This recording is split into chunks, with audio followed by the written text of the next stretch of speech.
Hey everybody, Jackie here. I had a weird question for you. Do you ever feel like a club sandwich? Well, as a caregiver, lately I've been feeling a little bit like a club sandwich. They talk a lot about the sandwich generation and the various literature on caregiving, which is like having a young family on one side of the equation and an older family on the other side, and then the parental units in the middle are taking care of both sides. And absolutely, I mean, that's certainly a category that makes sense. Um, but in my case, I feel like a club sandwich because I have four children on one side. One of my children has some special needs. She's autistic. And on the other side, I have my mother who is not really aging gracefully, and I'm caring for some of her things that she needs kind of in a remote way. And it was a little bit of a pop up scenario. I didn't really realize it was coming.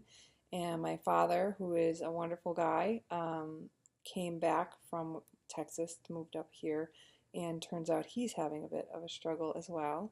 And then my mother-in-law recently received a new diagnosis.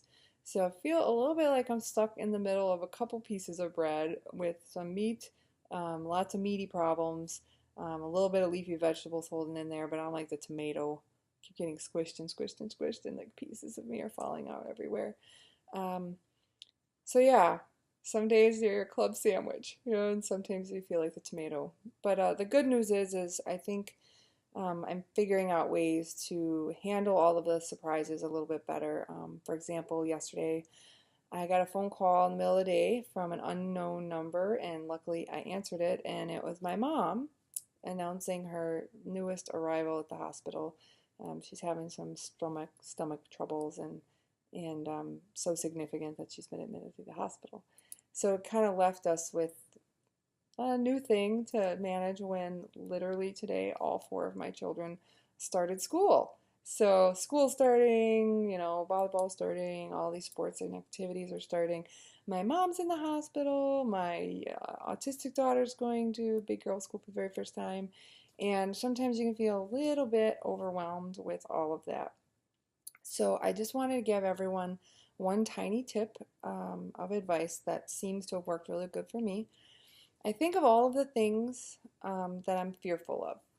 Like, what am I worried about with my mother? Or what am I worried about with my daughter and taking on this new step in her life? And then I plan for how to reduce that fear. And having a plan has been very helpful for me because caregiving emergencies don't afford you the time to plan. So, an example would be my daughter is my autistic child. She needs a little bit more support, but at the same time, she's been in ABA therapy for 4 years, and I was really very, very fearful about her going to school full time and us losing this strong support resource that we've had all of these years and all of that change in her life at one time. And because I was just so freaked out about this happening, that I started doing a lot of research before I needed to.